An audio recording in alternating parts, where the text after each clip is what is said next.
नमस्कार, India daily live देख रहे हैं आप और मैं हूं आपके साथ Shivam Dubey. India daily live के बेहद खास बुलेटिन उत्तराखंड डेली लाइव में आप सबका बहुत बहुत स्वागत। बुलेटिन की शुरुआत करेंगे और करेंगे पहली खबर क्यों।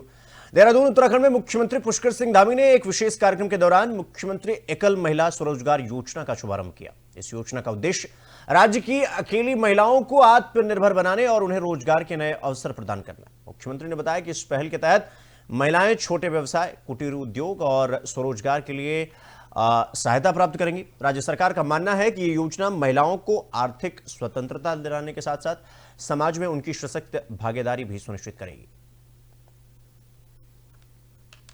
ये योजना अपने आप में बिल्कुल जिसे कहते हैं कि आत्मा से जुड़ी हुई योजना, ये उस रूप में है। आज इस योजना का भाव बिल्कुल मुझे वैसे ही आ रहा है जिस योजना का नाम, यहाँ पर कई महिलाएं ऐसी एकल महिलाएं हैं जिन्होंने अपने अनुभव को साझा करते हुए कोविड के दौरान उनके पति के देहांत हो जाने के बाद में माननीय मुख्यमंत्री जी आपने जो वात्सल्य योजना प्रारंभ करी थी, उसमें जो पुण्य का भाव था, उसमें जो आप के साथ में महिलाओं के साथ में खड़े होने का जो भाव था, वही भाव आज फिर एकल महिला के रूप में इस योजना के रूप में मुझे महसूस हो रहा है। जैसे वो योजना फलित हुई, मैं यही उम्मीद करती हूँ कि ये योजना भी अपने आप में फलित होगी और आपको भर भर के आशीर्वाद प्राप्त होने जा रहा है। आज आप लोगों के साथ में संवाद करते हुए इस बात के अनुभव से भी मैं गुजरी कि आप में से जितने लोगों से संवाद हुआ, तो आप में से अधिकतर महिलाएं 35 या 40 या 35 से भी कम उम्र की महिलाएं हैं जिनके बच्चे 14 वर्ष के, जिनके बच्चे 14 से छोटे अवयस्क बच्चे हैं। लेकिन देखिए समाज में कैसा समाज का वो रुख है, समाज का वो अप्रोच है कि आपके हस्बैंड किसी न किसी रूप में, किसी ने परित्यक्ता के रूप में अपने जीवन को स्वीकार कर लिया। कि सच में आज का दिन बहुत ही ऐतिहासिक दिन है हमारे लिए, जहां हम मातृशक्ति के सशक्तिकरण के लिए, उनके सम्मान के लिए, उनको आगे आने के लिए हम सब मिलकर एक नए युग का सूत्रपात करने जा रहे हैं।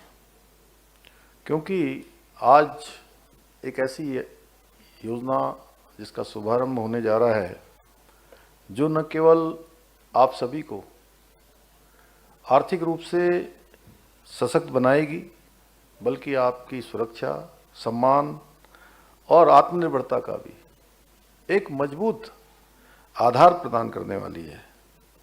ये मेरे लिए अत्यंत हर्ष का विषय है कि आज इस मातृशक्ति को समर्पित मुख्यमंत्री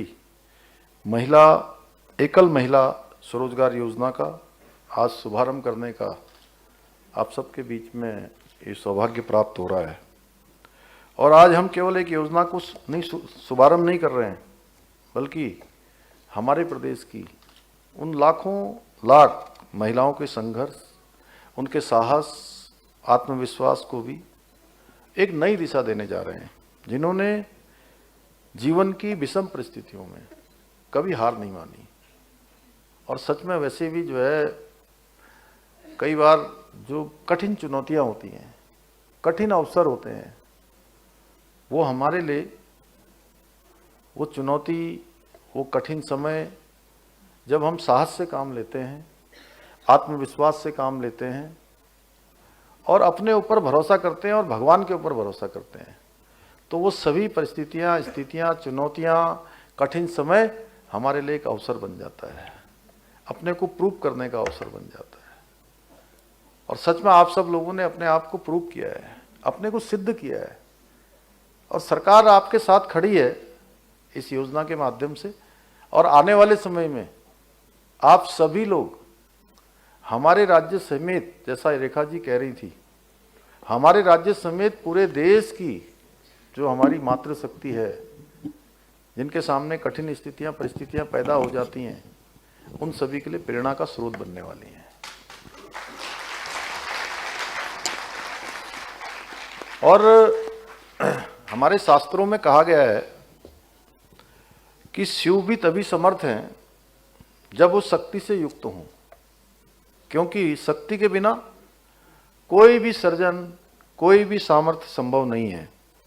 इसलिए नारी शक्ति के सामर्थ्य के बिना कोई राष्ट्र और कोई समाज वास्तविक उन्नति की कल्पना उससे करना संभव नहीं है जब तक कि हमारी मातृशक्ति हर दृष्टि से मजबूत न हो, आत्मनिर्भर।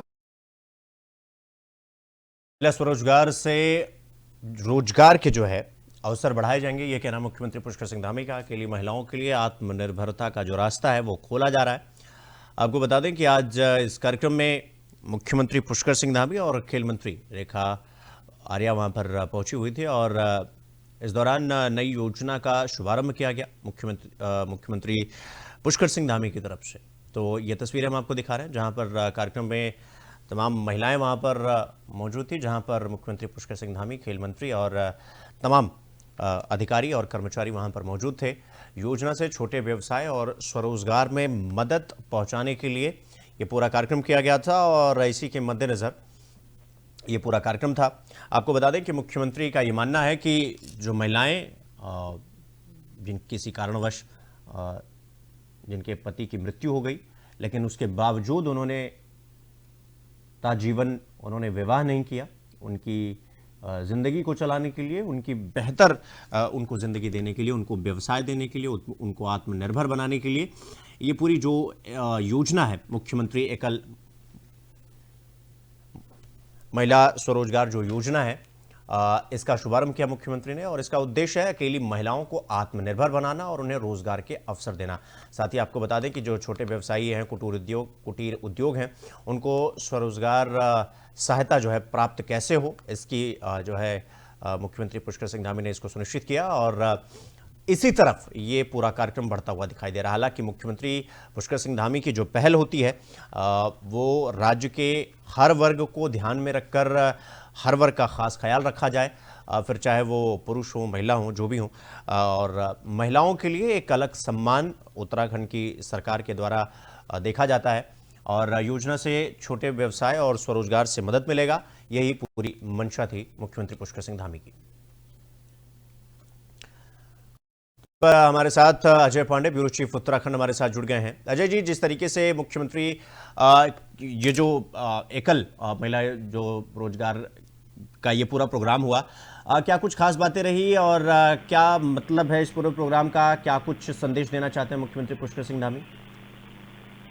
देखिए शिवम, उत्तराखंड सरकार की ओर से खास तौर पर जो एकल महिलाएं हैं उनके लिए कई तरह की योजनाएं अब शुरू की जा रही हैं। इससे पहले जो कामकाजी महिलाएं थी जो अकेले रहती हैं, उनको घर जाने आने में दिक्कत होती है या उनके पास इस तरह की व्यवस्था नहीं है, उनके लिए भी पहले हॉस्टल की जो सुविधा है वो मुहैया कराई गई थी और अब इसके बाद से उन महिलाओं को रोजगार से जोड़ते हुए उनकी आजीविका को बढ़ाने की दिशा में प्रदेश सरकार की ओर से एक बड़ा कदम उठाया गया है और उन महिलाओं को जो समाज से एक तरह से कहें द्वंद्व करते हुए अपने आप को उन्होंने साबित किया है, आगे बढ़ी हैं, अपने बच्चों को भी उन्होंने पाला पोसा या बढ़ाने का प्रयास कर रहे हैं। तो जो एकल महिलाएं हैं किसी तरह से भी उनके परिवार में विघटन की स्थिति रही है, चाहे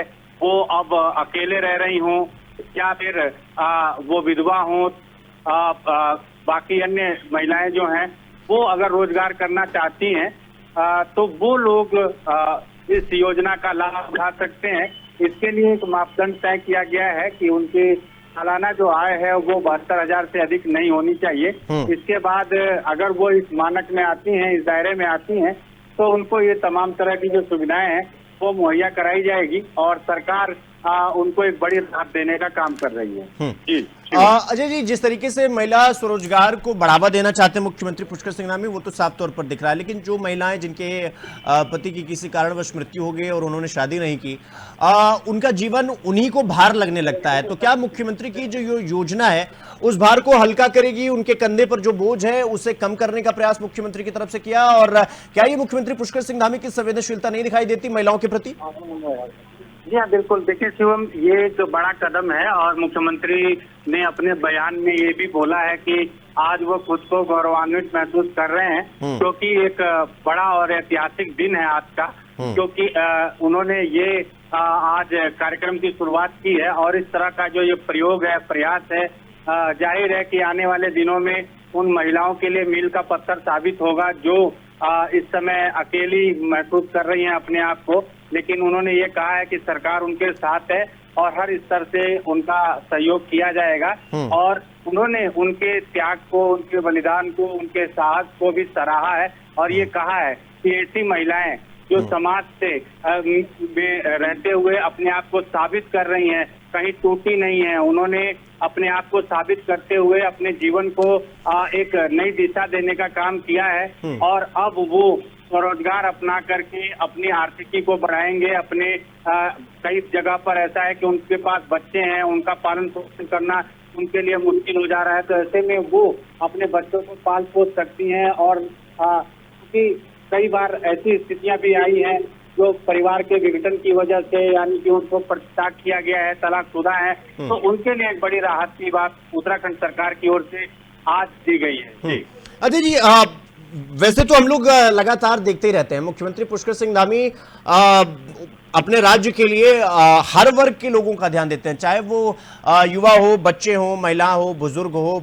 पुरुष हो, जो भी हो, सबके लिए खास ध्यान देते हैं। लेकिन क्या वाकई में ये बात कही जा सकती है कि मुख्यमंत्री का महिलाओं को आगे बढ़ाने को लेकर जो उनका एक विजन है, जो सोच है, जो वो लगातार अपनी तमाम मंचों से जिसका जिक्र भी करते रहते हैं, वो क्या उनकी कार्यशैली में, क्या उनके लगातार कार्यक्रमों में ये साफ तौर पर दिखाई देता है, जो कि उत्तराखंड राज्य की महिलाओं के लिए एक अच्छा संकेत है? हाँ, देखिए शिवम, ये काफी महत्वपूर्ण बात कही आपने जी। और उत्तराखंड राज्य का गठन जो हुआ है वो महिला शक्ति, मातृ शक्ति की वजह से ही हुआ है। क्योंकि जब उत्तराखंड के लिए आंदोलन हो रहा था उस समय महिलाएं ही बढ़ चढ़ करके हिस्सा ले रही थी, आगे बढ़ रही थी। तो ऐसे में जाहिर है इस प्रदेश में महिलाओं के उत्थान के लिए, महिलाओं को आगे बढ़ाने के लिए, उनके सम्मान के लिए जो भी प्रयास किए जा रहे हैं वो सार्थक साबित हो, धरातल पर इस दिशा में सरकार काम करे। और यही सोच इस समय मुख्यमंत्री पुष्कर सिंह धामी की साफ तौर पर नजर आ रही है कि जो महिला एकल योजना है वो इसी का एक बड़ा उदाहरण है। इससे पहले भी तमाम तरह की जो चीजें रही हैं महिलाओं को लेकर के, उनकी आर्थिकी को बढ़ाने के लिए प्रदेश सरकार की ओर से प्रयास किए जा रहे हैं। इसी तरह से केंद्र सरकार की ओर से जो लखपति दीदी योजना है उसको भी यहाँ पर धरातल पर उतारने का प्रयास किया जा रहा है। इसी तरह से अन्य भी कार्यक्रम है वो चलाए जा रहे हैं, इससे कि महिलाओं का उत्थान हो, महिलाएं आगे बढ़े और आर्थिक रूप से सशक्त बने। और खास तौर पर मुख्यमंत्री पुष्कर सिंह धामी एक युवा मुख्यमंत्री हैं और जिस तरह का ये पहल कर रहे हैं तो जाहिर है कि आने वाले दिनों में इसके साथ हम भी देखने को मिलेंगे। ठीक है अजय जी, बहुत बहुत धन्यवाद आपका हमसे जुड़ने के लिए और इस खबर पर जानकारी हमारे साथ साझा करने के लिए। योजना से छोटे व्यवसाय और स्वरोजगार में मदद मिलेगा। मुख्यमंत्री पुष्कर सिंह धामी की ये जो पहल है वो काबिल तारीफ है और लोग इसकी भूरी भूरी प्रशंसा भी कर रहे हैं, क्योंकि मुख्यमंत्री पुष्कर सिंह धामी जिस तरीके से राज्य की महिलाओं के लिए बढ़ चढ़कर वो सोचते हैं, उनके बारे में लगातार प्रयास करते रहते हैं, उन्हें किस तरीके से आगे बढ़ाया जा सकता है, उन्हें किस तरीके से प्रथम पंक्ति में लाकर खड़ा करने की जो मुख्यमंत्री की जो पहल है, जो कोशिश है, वो साफ तौर पर इन तमाम कार्यक्रमों के जरिए वो नजर आती है।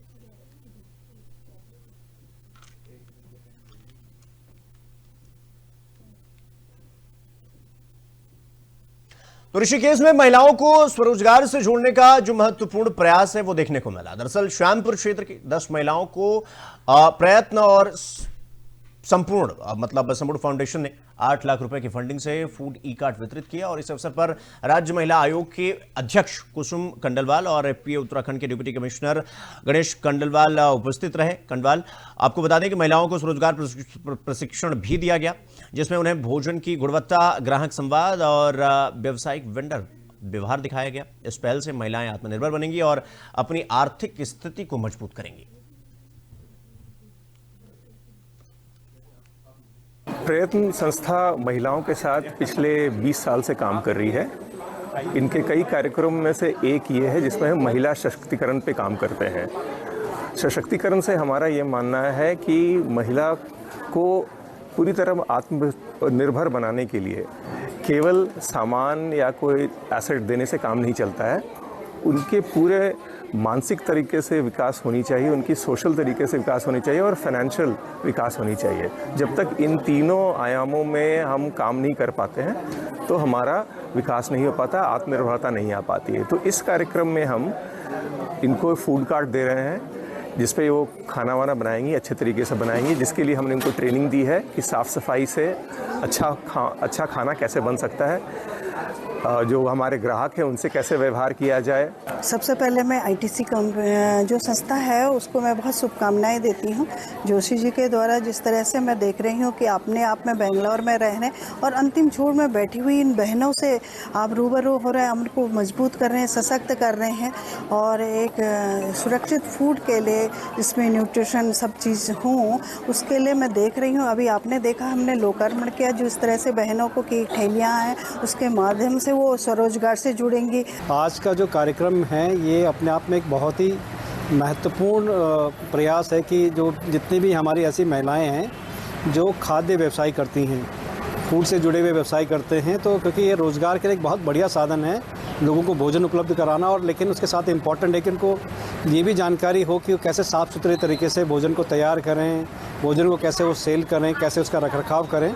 तो उस दिशा में ये जो प्रयास किया गया है कि उनको ट्रेनिंग दी गई है और साथ में उनको कार्ड्स का भी डिस्ट्रीब्यूशन किया जा रहा है। तो इससे जो स्ट्रीट वेंडिंग है, ख़ासतौर से जो एक तबका है जो स्ट्रीट वेंडर्स के ऊपर डिपेंडेंट रहता है भोजन के लिए, तो उनको स्वच्छ और सुरक्षित आहार मिल सकेगा। प्रयत्न तो देहरादून में जिलाधिकारी सविन बंसल ने जनता दरबार का आयोजन कर 195 फरियादियों की समस्याओं को सुना और इस दौरान उन्होंने संबंधित विभागों के अधिकारियों को समस्याओं का तत्काल निस्तारण करने के निर्देश भी दिए।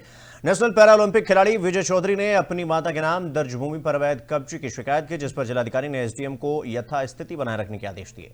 भूतपूर्व सैनिक राजेश कुमार और अन्य नागरिकों की भूमि सुरक्षा और चिकित्सा प्रतिपूर्ति जैसी समस्याओं का भी समाधान शीघ्र करने का निर्देश जिलाधिकारी ने अधिकारियों को दिए।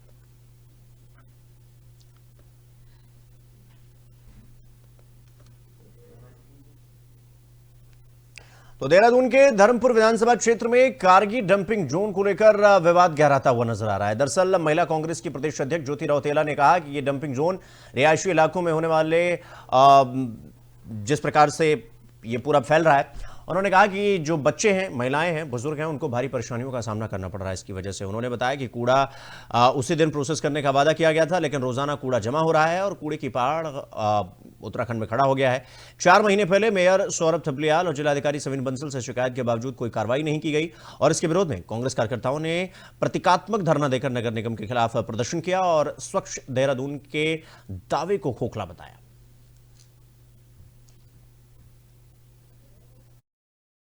जो धर्मपुर विधानसभा में कारगी जो एरिया है, कारगी डंपिंग जोन वहाँ पे बनाया गया है, जिसमें ये बोला गया था कि यहाँ पे कूड़ा डंप होकर प्रोसेस होकर वो सेम डे हटेगा, लेकिन वहाँ पे डंपिंग जोन बना दिया। वहाँ पे रेजिडेंशियल एरिया है, रिहायशी इलाका है, वहाँ के लोगों को लगातार परेशानी हो रही है। हम 4 महीने पहले जो हमारे मेयर हैं सौरभ थपलियाल जी से मिले, जो हमारे डीएम है सविन बंसल जी से मिले, हमने उनसे तब भी रिक्वेस्ट किया कि लोगों को बहुत परेशानी हो रही है, वहाँ पर रिहायशी इलाका है, बच्चे हैं, महिलाएं हैं, बुजुर्ग लोग हैं, उनके स्वास्थ्य के साथ खिलवाड़ हो रहा है। लेकिन जब हमको लगातार फिर से शिकायत आई कि फिर से वहाँ पे डंपिंग जोन में कूड़ा रोज का रोज जो डाला जा रहा है, लेकिन वो प्रोसेस नहीं हो रहा, उठाया नहीं जा रहा, पूरा पहाड़ है। मैं अभी आपको विजुअल शेयर करूंगी। तो हम लोग सिंबॉलिक तरीके से कुछ पॉलिथीन है यहाँ पे कूड़ा उठा के वहां से खुद अपने हाथों से उठा के लाए और ये हम दिखा रहे हैं कि जो नगर निगम है, जो स्वच्छ देहरादून, जो उन्होंने स्वच्छ देहरादून का नारा दिया है, वो कितना नाकाफी है, नाकाम है। सफाई को लेके नगर निगम पूर्ण रूप से सजग है और लगातार सफाई की कार्य जारी रहेंगे। जो धर्मपुर विधानसभा में कार्य रुक करेंगे अगली खबर की ओर। देहरादून के क्लेमेंटाउन क्षेत्र में स्थित एक टेंट हाउस में आग लग गई। दरअसल सूचना मिलते ही फायर स्टेशन की टीम घटनास्थल पर पहुंची और आग बुझाने का प्रयास शुरू किया गया।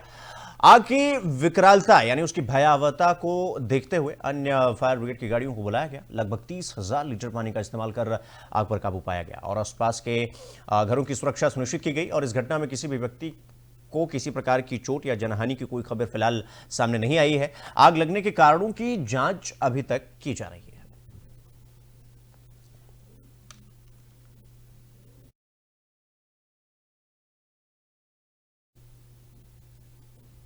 मसूरी में मॉल रोड के पास का मामला अब चर्चा का विषय बन चुका है। दरअसल नगर पालिका परिषद द्वारा जारी विशेष प्रवेश पासों का दुरुपयोग कर पर्यटकों को अवैध रूप से टैक्सी सेवा प्रदान किए जाने का आरोप लगा है।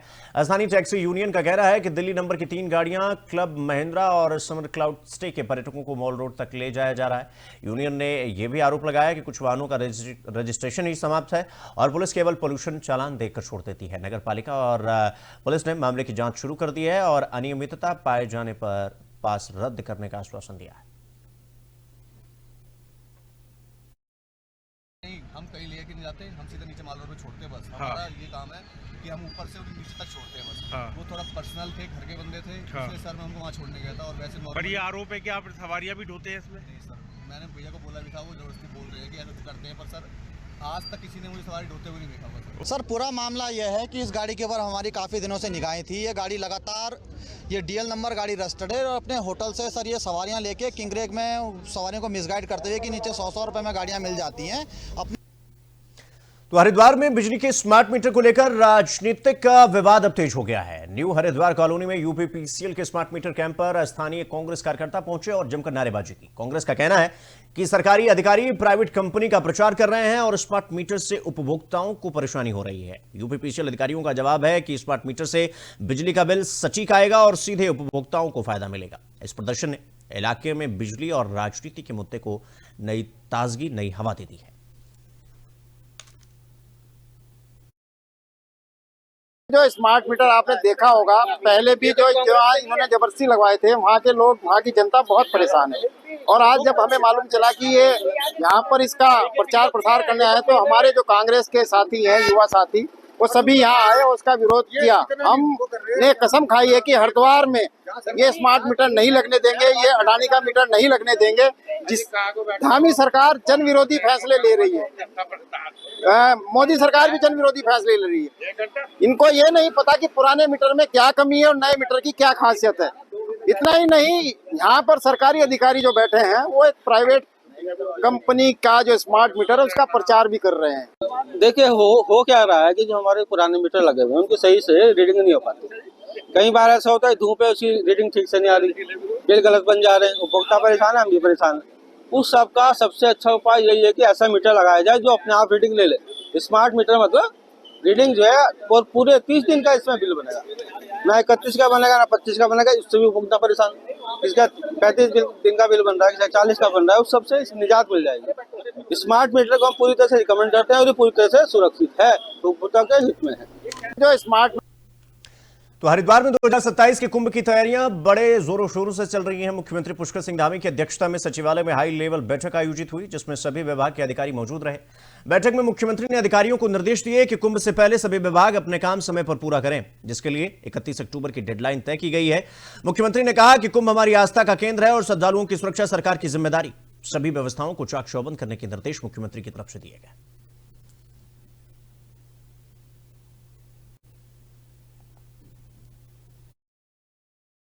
देखिए, कुंभ की तैयारियों को लेकर लगभग 6-7 महीने पहले से ही इसकी बैठकें शुरू हो गई थी और माननीय मुख्यमंत्री जी की अध्यक्षता में आज एक काफ़ी बड़ी बैठक हुई थी, जिसमें कुंभ क्षेत्र में आने वाले जो भी हमारे विधानसभा क्षेत्र हैं उनके सभी सम्मानित विधायकों को भी माननीय मुख्यमंत्री जी ने बुलाया था और मुख्य सचिव महोदय और सभी वरिष्ठ अधिकारियों की मौजूदगी में ये बैठक हुई थी।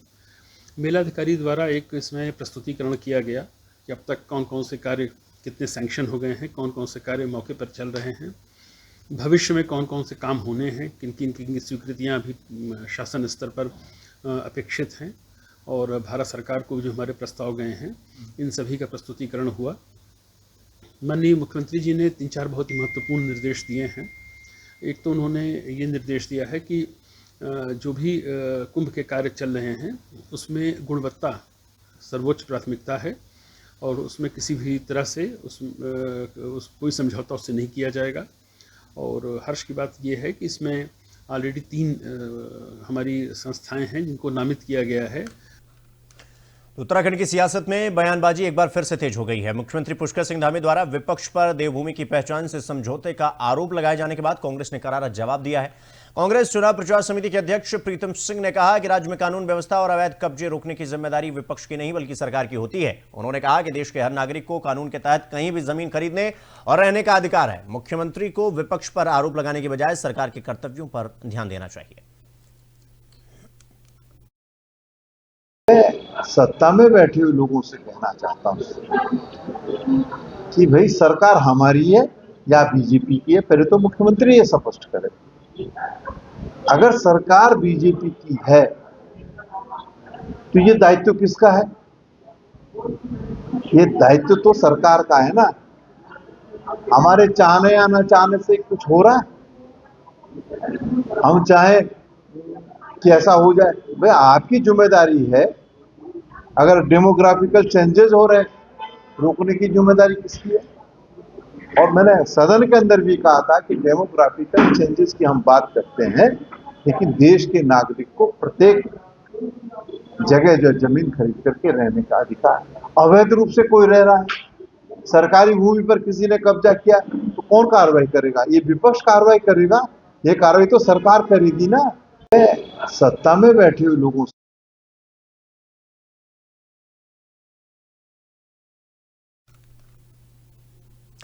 तो देहरादून में वन विभाग ने वनाग्नि को लेकर पूरी तैयारी कर ली है और मुख्य वन संरक्षक सुशांत कुमार पटनायक ने बताया कि प्रदेश में 1438 क्रू स्टेशन बनाए गए हैं और स्टाफ की तैनाती पूरी कर दी गई है।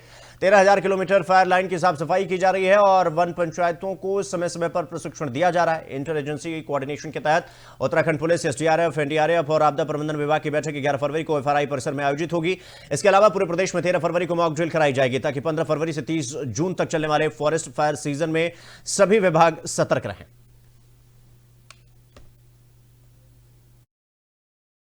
जैसे आपको पता है कि प्रत्येक वर्ष 15 फरवरी से ऑफिशियली वनाग्नि काल की शुरुआत माना जाता है, 15 फरवरी से 30 जून तक। परंतु उससे पूर्व हमारी पूरी प्रिपेयर्डनेस है, तैयारी है वन विभाग की। इसके तहत हमारे क्रूज स्टेशंस 1438 एस्टेब्लिश कर रखे हमने किया हुआ है। जो फायर वॉचर्स को योजित किए जाना है उसके बारे में भी प्लानिंग हो रही है। उनकी इंश्योरेंस की जाएगी फायर वॉचर्स की, जो 15 फरवरी से रखे जाएंगे। हमारी स्टाफ की तैनाती निर्धारित स्थल पर पूर्ण रूप से वन प्रभागों द्वारा नेशनल पार्क सेंचुरीज में कर लिया गया है। जो हमारी फायर ड्रिल है, कंट्रोल बर्निंग और प्लांटेशन एरियाज़ की सुरक्षा के लिए जो कंट्रोल बर्निंग की एक्टिविटीज़ होती है वो सब कार्रवाई भी चल रही है। मूल रूप से हमारे वन क्षेत्र में लगभग 13,000 किलोमीटर की फायर लाइन है, कुमाऊं मंडल, गढ़वाल मंडल और वाइल्ड लाइफ जोन में। इन फायर लाइनों की साफ सफाई की कार्रवाई भी चल रही है। सुप्रीम कोर्ट के आदेश के क्रम में जहां जहां हरे पेड़ हैं जिनको काटने की जरूरत है फायर लाइन क्लियरेंस के लिए, उस दिशा में लॉट्स बनाते हुए वन प्रभाग द्वारा फॉरेस्ट कॉर्पोरेशन को दिया जा रहा है। जैसे आपको पता है कि हरिद्वार में शिव भक्तों का आवागमन धीरे धीरे बढ़ने लग गया है। कांवड़ यात्रा को लेकर हरिद्वार पुलिस पूरी तरीके से मुस्तैद है और श्रद्धालुओं की सुरक्षा सुनिश्चित कर रही है। शहर के सभी प्रमुख मार्गों पर पुलिस बल तैनात किया गया है और यातायात व्यवस्था को सुचारू रखा गया है। पुलिस अधिकारियों का कहना है कि यात्रा के दौरान किसी भी प्रकार की दिक्कत से निपटने के लिए हर संभव तैयारी की गई है ताकि भक्तों को सुरक्षित और सकुशल उनके गंतव्य स्थान तक पहुंचाया जा सके।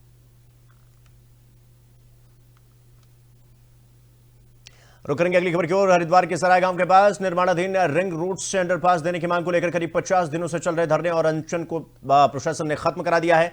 सराय गांव के 3 लोग अंडरपास के निर्माण को लेकर धरने पर बैठे हुए थे और ग्रामीणों का कहना है कि रिंग रोड से रास्ता न मिलने पर गांव का मुख्य मार्ग से संपर्क कट जाएगा और खेतों से खेतीबाड़ी भी प्रभावित होगी। प्रशासन ने उनकी मांग को सरकार तक भेजने का आश्वासन दिया और फिलहाल अनशन खत्म करा दिया गया है।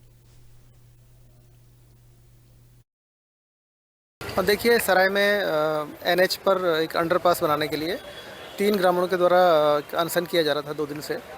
तो डॉक्टर्स के टीम के द्वारा उनका परीक्षण किया गया और ये पाया गया कि उनको अर्जेंटली हॉस्पिटलाइज किया जाना होगा। तो उनका अनशन समाप्त किया गया है और वो उन लोगों को हॉस्पिटलाइज किया गया है।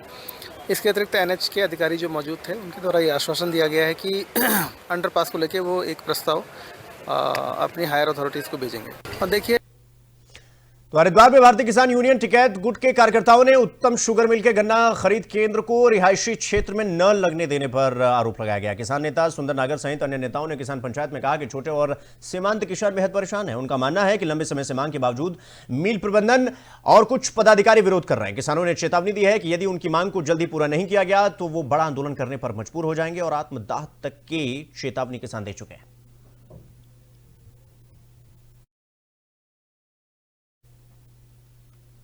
रुक करेंगे अगली खबर की ओर। धर्मनगरी हरिद्वार में आज आस्था का सैलाब उमड़ पड़ा। शारदीय कांवड़ यात्रा की शुरुआत के साथ ही श्रद्धालुओं की बढ़ती संख्या को देखते हुए प्रशासन पूरी तरीके से मुस्तैद नजर आया। हरिद्वार पुलिस ने शहर के सभी प्रमुख मार्गों पर पुलिस बल तैनात कर दिया है और यातायात व्यवस्थित और सुरक्षा के इंतजाम भी पुख्ता कर दिए गए हैं।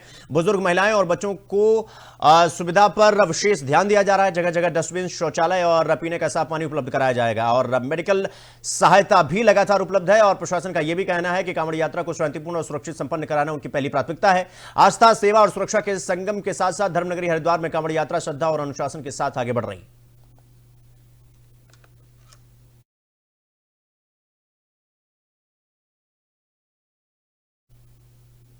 तो इसी खबर के साथ बुलेटिन में फिलहाल इतना ही, लेकिन देश और दुनिया की तमाम बड़ी खबरों को देखने के लिए देखते रहिए इंडिया डेली लाइव। नमस्कार।